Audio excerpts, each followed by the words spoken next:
క్రైస్తవ మత ప్రచారకుడు పాస్టర్ ప్రవీణ్ పగడాల మరణం ఇప్పుడు తెలుగు రాష్ట్రాలలో సంచలనం రేపుతోంది. రాజమండ్రి దివాన్ చెరువు, కొంతమూరు జాతీయ రహదారిపై ప్రవీణ్ పగడాల మరణం చుట్టూ అనేక అనుమానాలు వ్యక్తమవుతున్నాయి. పక్కనే బైక్ ఉండటంతో బైకు ప్రమాదంలో ప్రవీణ్ పగడాల చనిపోయినట్టు అందరూ అనుకున్నారు. కానీ ప్రవీణ్ పగడాల శరీరంపై గాయాలు కనిపించాయంటూ ఆయన అనుచరులు ఈ ఘటనపై అనుమానాలు వ్యక్తం చేయటంతో ప్రవీణ్ పగడాలది హత్య లేక యాక్సిడెంటా అనే సందేహం ఇప్పుడు అందరిలో వస్తోంది. అసలు ఈ ప్రవీణ్ పగడాల ఎవరు? ఆయన ప్రస్థానం ఏమిటి? హైదరాబాదుకు చెందిన పాస్టర్ ప్రవీణ్ పగడాల రాజమండ్రికి ఎందుకు వెళ్లారు? ప్రవీణ్ పగడాలను హత్య విషయంలో వస్తున్న ఆరోపణలు ఏంటో ఈ వీడియోలో తెలుసుకుందాం. ప్రవీణ్ పగడాల జన్మస్థలం కడపలోని పొద్దుటూరు. తల్లిదండ్రులది ఇంటర్కాస్ట్ మ్యారేజ్. తల్లి క్రిస్టియన్ కాగా తండ్రి ముస్లిం. ఇంట్లో తండ్రి ముస్లిం మతాన్ని అనుసరిస్తే తల్లి క్రైస్తవ మతాన్ని అనుసరించేవారు. ప్రవీణ్కి చిన్నప్పటి నుంచి చదువు మీద ఇంట్రెస్ట్ ఉండేది. బాగా చదివేవారు కూడా.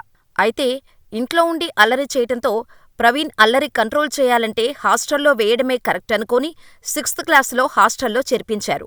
హాస్టల్లో చేరిన తర్వాత ఆయనకు ఎన్నో ఇబ్బందికర పరిస్థితులు ఎదురయ్యాయి. ఇంట్లో వాళ్ళని మిస్ అవటం, హాస్టల్లో ఉండలేకపోవటం, ఇంటికి వెళ్ళిపోవాలని అనుకున్నారు. అయినప్పటికీ తన కెరీర్ బాగుండాలంటే హాస్టల్లోనే ఉండాలని తనలో తను అనుకుంటూ అక్కడే ఉండి చదువుకున్నారు. ఇలా డిగ్రీ పూర్తి చేశారు. తర్వాత పై చదువుల కోసం మధ్యప్రదేశ్లోని ఇండోర్లో చదువుకున్నారు. ఇక్కడ మనం ఓ విషయం చెప్పుకోవాలి. ఎంతో సౌమ్యంగా ఉండే ప్రవీణ్ చిన్నతనంలో కాలేజీ రోజుల్లో చాలా దూకుడుగా ఉండేవారు. గొడవలు, గ్యాంగ్ అంటూ తిరిగేవారు. ఆయన యంగేజ్లో ఉన్నప్పుడు ఎలా ఉండేవారో తెలియాలంటే ఓ విషయం ఇక్కడ మనం చెప్పుకోవాలి. ప్రవీణ్కి అన్నయ్య ఉన్నారు. ఆయనంటే ప్రవీణ్కి చాలా ఇష్టం. అటువంటి అన్నయ్యపై అతని స్నేహితుడు ఒకరు కత్తి విసిరారు. ఈ విషయం ప్రవీణ్కి తెలిసింది. అది తెలుసుకున్న ప్రవీణ్ కోపంతో తన అన్నయ్యపై కత్తి విసిరిన వ్యక్తిని తన స్నేహితులతో కలిసి విపరీతంగా కొట్టారు. ఎంతగా కొట్టారంటే ఆ వ్యక్తి చనిపోయాడేమో అనుకున్నారు. అంతగా కొట్టారు. ఆ వ్యక్తి చచ్చిపోయాడు అనుకుని దుప్పట్లో చుట్టి ఏం తెలియనట్టు పడేసి వెళ్ళిపోయారు. అయితే ఆ వ్యక్తి చనిపోలేదు. స్పృహ కోల్పోయారు. దీంతో వాళ్లు వెళ్ళిపోగానే ఆ వ్యక్తికి మెలకువ వచ్చి పోలీస్ కేసు పెట్టాడు. ఈ ఘటనే ప్రవీణ్ను పూర్తిగా మార్చేసింది. కేసు పెట్టేశారు. ఇంక లైఫ్ పోయినట్టే అనుకున్న టైంలో ప్రవీణ్ మామయ్యగారి అక్క, అంటే ప్రవీణ్ గారి అత్త అక్కడ సీఐగా ఉన్నారు. ఆవిడ ఈ విషయంలో ప్రవీణ్పై ఎటువంటి కేసులో రాకూడదని సెటిల్మెంట్ చేశారు అని సమాచారం. అయితే ఇక్కడి నుంచే ప్రవీణ్ గారిలో మార్పు కూడా వచ్చిందని చాలామంది చెబుతారు. ఆ సెటిల్మెంట్ పూర్తయింది. కానీ ఆ రోజు రాత్రి ప్రవీణ్కి నిద్రపట్టలేదు.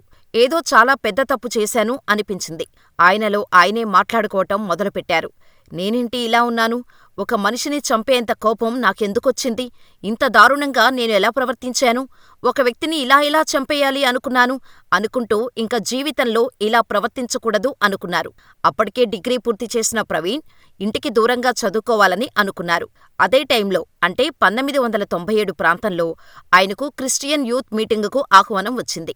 ఆ ఆహ్వానాన్ని చూసి పట్టించుకోలేదు. కానీ మనసు ఎందుకో వెళ్ళమని చెప్పటంతో హైదరాబాద్ ప్రయాణమయ్యారు ప్రవీణ్. ప్రయాణమైతే అయ్యారు కానీ అప్పటికీ దేవుడంటే భక్తి, గౌరవం ఉండేది కాదు. క్రిస్టియానిటీ అంటే అస్సలు ఇష్టం ఉండేది కాదు. క్రైస్తవాన్ని తిట్టుకుంటూ ఉండేవారు. బొట్టు పెట్టుకోకపోవటం, తెల్లబట్టలు ధరించటం వంటి మతాచారాలు ఆయనకు అస్సలు నచ్చేవి కావు. ఎందుకంటే ప్రవీణ్ లాజిక్కులను మాత్రమే నమ్మేవారు. ఆయన ముందు యేసుప్రభు గురించి చెప్పిన ఈ మూఢనమ్మకాలు ఏంటి, హల్లెలూయా అనడమేంటి అంటూ హేళనగా మాట్లాడేవారు. ఇటువంటి ప్రవీణ్ హైదరాబాదులో జరిగిన యూత్ క్రిస్టియన్ మీటింగుకు వెళ్లటంతో ఆయన జీవితమే మారిపోయింది. ఆ మీటింగులో ప్రసంగిస్తున్న ఓ పాస్టర్ మేమే ప్రపంచానికి వెలుగివ్వబోతున్నాం అని చెప్పిన మాటలకు ఆకర్షితుడయ్యారు. అంతే, ప్రవీణ్లో ఎన్నో ఆలోచనలు సతమతం చేస్తున్నాయి. మీటింగ్లోనే మనసులో మాట్లాడటం మొదలుపెట్టారు. నేను ఇన్ని రోజులు అల్లరి చిల్లరగా తిరిగి స్నేహితులతో కలిసి అనేక వ్యసనాలకు బానిసయ్యాను. అటువంటి నేను ఇలాగే ఉంటే ఈ ప్రపంచానికి వెలుగెలా అవుతాను అంటూ మాట్లాడుకున్నారు. మనసులో విపరీతంగా అలజడి, ఏదో తెలియని బాధ. ఆ మీటింగ్ పూర్తయింది. ఇంటికి వెళ్లి నిద్రపోయారు. ఆ కలలో యేసుప్రభు ఆయనకు కనిపించి, నాయనా, మధ్యప్రదేశ్లోని ఇండోర్ ప్రాంతానికి వెళ్లి మతప్రచారం చెయ్యి. ఈ మతాన్ని, నా మహిమల్ని ప్రజలకు తెలియచేయి అని ఆదేశించటంతో ఉలిక్కిపడి లేచిన ప్రవీణ్ తను చేయాలనుకున్న ఎంబీఏ పూర్తి చేయటానికి మధ్యప్రదేశ్లో ఉన్న ఇండోర్కి ప్రయాణమయ్యారు. ఇలా ఇండోర్లో ఇంటర్నేషనల్ బిజినెస్లో ఎంబీఏ పూర్తి చేశారు ప్రవీణ్. ఇండోర్కి ఎంబీఏ చేయటానికి వచ్చిన ప్రవీణ్ కేవలం ఒక బ్యాగు, 2 జతల బట్టలతో మాత్రమే వచ్చారు. అయితే ఇండోర్లో ఎవరూ తెలిసినవారు లేకపోవటంతో చాలా ఇబ్బందులు పడ్డారు. ఎవరితో మాట్లాడదామన్నా హిందీ రాదు. దాంతో ఏం చెయ్యాలో అర్థంకాని ప్రవీణ్ ఎక్కడ ఉండాలో, ఎలా ఉండాలో తెలియక 2-3 రోజులపాటు రైల్వే స్టేషన్లోనే ఉన్నారు. ఆయన దగ్గర ఉన్న డబ్బులతో ఏదో ఒకటి తిని అక్కడే పడుకుని ఉండేవారు.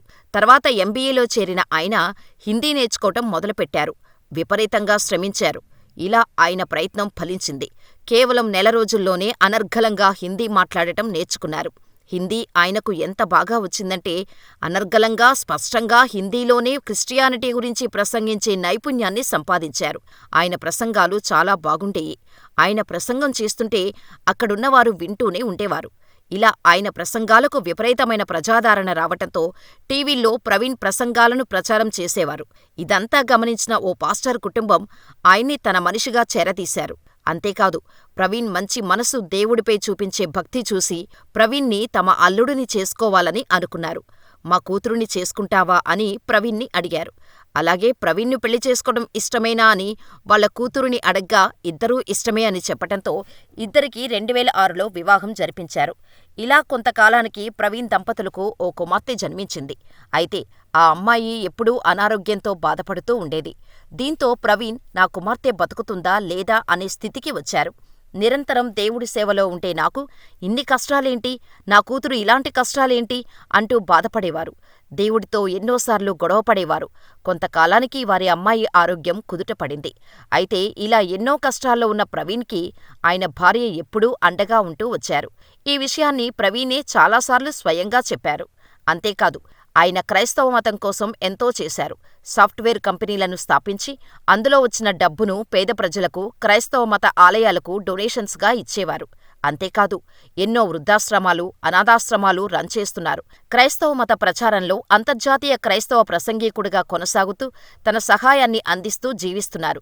ఇటువంటి గొప్ప వ్యక్తి చనిపోవటంతో ఇప్పుడు తెలుగు రాష్ట్రాల్లో సంచలనంగా మారింది. అందరిలోనూ అనేక అనుమానాలు రేకెత్తుతున్నాయి. హైదరాబాద్ తిరుమలగిరి సమీపంలో ఎస్బీహెచ్ కాలనీలో ఉంటున్న ప్రవీణ్ ఎప్పుడూ కారులోనే ప్రయాణం చేస్తారు. బండి మీద చాలా తక్కువగా ప్రయాణం చేస్తుంటారు. అటువంటి వ్యక్తి బండిపై రాజమండ్రి ఎందుకొచ్చారు? భార్యతో స్నేహితుడి ఇంటికి వెళ్తున్నానని చెప్పిన ఆయన బుల్లెటుపై ఎందుకు బయలుదేరారు అని అందరూ ఆశ్చర్యపోతున్నారు. అయితే సోమవారం అర్ధరాత్రి కొంతమూరు సమీపంలోని నయారా పెట్రోల్ బంకు వద్దకు వచ్చేసరికి మోటార్ సైకిల్ అదుపు తప్పి రహదారి నుంచి పల్లపు ప్రాంతానికి పడిపోవటంతో మోటార్ సైకిల్ ప్రవీణ్ కుమార్పై పడి మృతి చెందినట్టు పోలీసులు తెలిపారు. మర్నాడు ఉదయం వరకు ఎవరూ గమనించకపోవటంతో ఆయన మరణించారని చెబుతున్నారు. అయితే ఉదయం తమకు వచ్చిన సమాచారంతో సంఘటనా స్థలానికి చేరుకొని పరిశీలించామని, సీసీ కెమెరా ఫుటేజీలను పరిశీలించామని, బుల్లెట్తో సహా ప్రవీణ్ కుమార్ రహదారిపైనుంచి కిందకు జారిపోవటం, బుల్లెట్ ఆయనపై పడిపోవటంతో మృతి చెందినట్టు ఉందని తెలిపారు. ఈ మేరకు మృతదేహాన్ని పోస్టుమార్టం నిమిత్తం రాజమండ్రిలోని ప్రభుత్వాసుపత్రికి తరలించామన్నారు. ఈ విషయం తెలుసుకున్న తూర్పుగోదావరి జిల్లాకు చెందిన క్రైస్తవ సంఘాల నాయకులు, పలువురు మత పెద్దలు, రాజకీయ నాయకులు భగ్గుమన్నారు.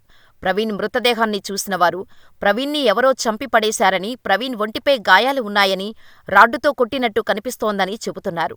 ఇది రోడ్డు ప్రమాదం కాదని, పాస్టర్ ప్రవీణ్ను ఆయన వ్యతిరేకులు ఎవరో చంపేశారని అనుమానం వ్యక్తం చేస్తూ రాజమండ్రి ప్రభుత్వ ఆసుపత్రి ఎదుట ఆందోళనకు దిగారు. రోడ్డుపై బైఠాయించి తమకు న్యాయం చేయాలని, అనుమానాస్పద మృతిగా కేసు నమోదు చేయాలని డిమాండ్ చేశారు. ఈ ఆందోళనలో మాజీ ఎంపీ హర్షకుమార్, రాజేష్ మహాసేనతో పాటు జిల్లాలోని వివిధ ప్రాంతాలు, రాజమహేంద్రవరానికి చెందిన ప్రముఖ పాస్టర్లు జాన్ వెస్లీ, జేమ్స్, విజయరాజు వంటి వారితో పాటు క్రైస్తవులు అధిక సంఖ్యలో పాల్గొన్నారు. ఈ సందర్భంగా పలువురు క్రైస్తవ సంఘ నాయకులు మాట్లాడుతూ పాస్టర్ ప్రవీణ్ రోడ్డు ప్రమాదంలో మృతి చెందలేదని అనుమానం వ్యక్తం చేస్తున్నారు. అయితే ప్రవీణ్ పగడాలది హత్య లేక యాక్సిడెంటా అనేది పోలీసు విచారణలోనే తెలియాలి.